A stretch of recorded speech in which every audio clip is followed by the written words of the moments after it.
নমস্কার বন্ধুরা, সবাই কেমন আছেন? আজ আমি নিয়ে চলে এসেছি নতুন একটা রেসিপি। এটা আপনি ব্রতের দিন খুব সহজেই বানিয়ে খেয়ে নিতে পারেন চটজলদি ১৫ মিনিটের মধ্যে হয়ে যায়।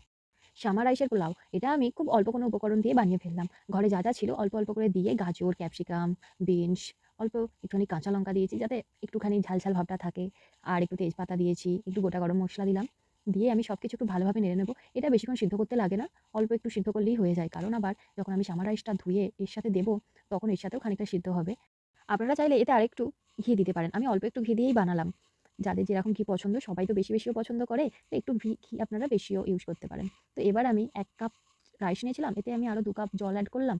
করে এটাকে আমি মিনিট ১০-১৫ এর জন্য ঢাকা দিয়ে হতে দেব। সামা চাল খেতেও খুব টেস্টি হয় আর এটাতে প্রচুর পরিমাণে ভিটামিনও আছে।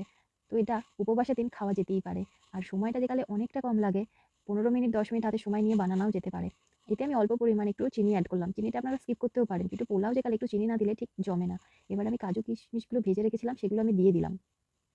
দিয়ে অল্প করে নাড়াচাড়া করে এটাকে আমি আর একটুখানি ঢাকা দিয়ে রেখে দেবো। ঢাকা দিয়ে রাখলেই আশা করি এটা ভালো করে জলটা অ্যাবজর্ব করে নেবে আর খুব ভালো খেতেও লাগবে। এটা আপনারা কোনো দিন চটজলদি টিফিনেতেও বানিয়ে খেতে পারেন, দেখবেন খুব সুস্বাদু। আর গরম, গরম খেলে তো আর জবাবই নাই।